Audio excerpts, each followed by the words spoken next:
അവർ തമ്മിൽ സംസാരിക്കുന്ന ആ ഒരു സമയങ്ങളിൽ പോലും ആ ഒരു പേഴ്സണ് നിങ്ങളുടെ ഓർമ്മകളും മെമ്മറീസും ഒക്കെ തന്നെയാണ് വരുന്നത്. നിങ്ങൾ സംസാരിച്ചുകൊണ്ടിരുന്ന ഇപ്പോൾ എന്തെങ്കിലും അവരുടെ അയാൾക്കൊരു പാർട്ട്ണർ ഉണ്ടായിരുന്നു എന്ന് ഓർക്കുക. അപ്പോൾ ഈ നിങ്ങളുടെ റിലേഷൻഷിപ്പ് കഴിഞ്ഞിട്ട് അപ്പോൾ അവരോട് സംസാരിച്ചുകൊണ്ടിരിക്കുമ്പോഴൊക്കെ അവർ തമ്മിൽ സംസാരിക്കുന്ന ഏതെങ്കിലും ഒരു ടോപ്പിക്ക് ഡിസ്കസ് ചെയ്യുമ്പോൾ നിങ്ങൾ പറഞ്ഞതും കാര്യങ്ങളും നിങ്ങളെപ്പറ്റി ഓർക്കും. മനസ്സിലായോ? അങ്ങനത്തേക്കൊരു എനർജി നമുക്ക് ശരിക്കും പറഞ്ഞാൽ ഇവിടെ ഫീൽ ചെയ്യുന്നുണ്ട്. അപ്പോൾ എവിടെ ചെന്നാലും എവിടെ ഇരുന്നാലും നിങ്ങൾ ഓർമ്മപ്പെടുത്തുന്ന പല കാര്യങ്ങളും അവരുടെ ജീവിതത്തിലോട്ട് വന്നുകൊണ്ടിരിക്കുകയാണ്. ഈവൻ അവർക്കുണ്ടാകുന്നൊരു പാർട്ട്ണർ അല്ലെങ്കിൽ ഇപ്പോൾ ഉള്ള ഏതെങ്കിലും ഫ്രണ്ട്സ് ആരെങ്കിലും വഴിയൊക്കെ തന്നെ എന്തെങ്കിലും നമ്മൾ നോർമൽ സംസാരിക്കില്ലേ, അത് സംസാരിക്കുമ്പോൾ നിങ്ങളെയാണ് അവർക്ക് ഓർമ്മ വരുന്നത്. കാരണം വെച്ചാൽ നിങ്ങൾ ചിലപ്പോൾ ഇതേ ടോപ്പിക്ക് സംസാരിച്ചിട്ടുണ്ടാവും, അതല്ലെങ്കിൽ ഇതേ സ്റ്റൈല് സംസാരിച്ചിട്ടുണ്ടാവും, അതല്ലെങ്കിൽ ഇതേ സ്ഥലത്ത് നിന്ന് നിങ്ങൾ സംസാരിച്ചിട്ടുണ്ടാവും. മനസ്സിലായോ?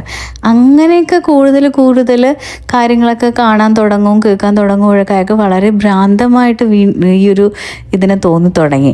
അങ്ങനെ ആണ് ഈ ഒരു പേഴ്സണ് വീണ്ടും നിങ്ങളോടുള്ള ഒരു ഇഷ്ടത്തിൻ്റെ ആ ഒരു ഡെപ്ത് മനസ്സിലായതും നിങ്ങൾ തന്നെ വേണമെന്ന് ഈ ഒരു പേഴ്സണ് വീണ്ടും മൈൻഡിൽ ആ ഒരു തോന്നലൊക്കെ വന്നു തുടങ്ങിയത്. ശരിക്കും വേറൊരു റിലേഷൻഷിപ്പിലോ അല്ലെങ്കിൽ വേറൊരു സ്ഥലത്തൊക്കെ നിൽക്കുമ്പോഴൊക്കെ തന്നെ ആ ഒരു പേഴ്സണ് തോന്നിയിട്ടുണ്ട്, അയ്യോ ഞാൻ ഈ കാണിച്ചത് എന്തൊരു പരിപാടിയാണ്. കാരണം എന്ന് വെച്ചാൽ ഞാൻ എൻ്റെ ഉള്ളിലുള്ള ഫീലിങ്സ് അപ്പോഴത്തെ അത് ചിലപ്പോൾ ഓരോരുത്തരുടെ കാർമിക് സൈക്കിൾ വെച്ചിട്ടും ഓരോ എന്താ പറയുക നമ്മളെ ലൈഫിൽ എക്സ്പീരിയൻസ് ചെയ്യേണ്ട ഓരോ ട്രിഗറിങ്ങും കാര്യങ്ങളൊക്കെ ഉണ്ടല്ലോ, അതിനനുസരിച്ചായിരിക്കാം ചില സമയത്ത് നമ്മൾ മണ്ടത്തരമൊക്കെ കാണിച്ച് കൂട്ടത്തില്ലേ. നമുക്ക് തന്നെ അറിയാം ഞാൻ എന്തിനാണ് അന്ന് ആ സമയത്ത് അങ്ങനെ കാണിച്ചത്. അതേപോലത്തെ ഒരു മൈൻഡ് സെറ്റാണ് ഇപ്പോൾ ഈ ഒരു പേഴ്സണ് ശരിക്കും പറഞ്ഞാൽ നിങ്ങളുടെ ഈ ഒരു റിലേഷൻഷിപ്പിലുള്ളത്.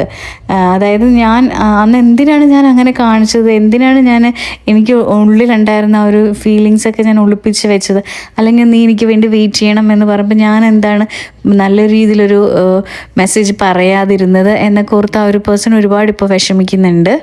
ശരിക്കും പറഞ്ഞാൽ നിങ്ങളെ അവരുടെ ജീവിതത്തിൽ കണ്ടപ്പോൾ അവർക്ക് ശരിക്കും പറഞ്ഞാൽ ഒരു ഇൻസ്റ്റൻ്റ് ആയിട്ടുള്ളൊരു മാഗ്നറ്റിക് ഫുള്ള് തോന്നിയിട്ടുണ്ട്. അതായത് നമുക്ക് നമ്മുടെ സോളിനെ കാണുമ്പോഴുണ്ടാവുന്ന ഒരു ശാന്തതയും സമാധാനവും ഒക്കെ ഉണ്ടല്ലോ, അത് ശരിക്കും പറഞ്ഞാൽ അവർക്ക് നിങ്ങളോട് തോന്നിയിട്ടുണ്ട്. നിങ്ങളുടെ അടുത്തേക്ക് നല്ലൊരു രീതിയിലൊരു മാഗ്നറ്റിക് പുൾ അതല്ലെങ്കിൽ ഒരു വലിച്ചിൽ ഫീൽ ചെയ്തിട്ടുണ്ട്. പക്ഷെ അവർക്ക് നിങ്ങളോട് പേടിയായിരുന്നു. കാര്യം എന്ന് വെച്ചാൽ ഈ ഒരു മാഗ്നറ്റിക് പുൾ ഉണ്ടാവാൻ എന്താണ്, അത് വേറെ ഒരു മനുഷ്യരോടും എനിക്ക് തോന്നിയിട്ടില്ല. അപ്പോൾ ഇതെന്താണ് എന്നിൽ നടക്കുന്നത്, എനിക്ക് എന്താണ് ഉണ്ടാവുന്നത് എന്നൊക്കെ നമുക്ക് ഫസ്റ്റ് ടൈം ഒരു സോളിനോട് കാണുമ്പോൾ നമുക്കങ്ങനെ ഒരു മാഗ്നറ്റിക് പുൾ ഉണ്ടാകും. നമ്മൾ തന്നെ അകപ്പാട് വട്ടടിച്ച് നിന്ന് പോകും.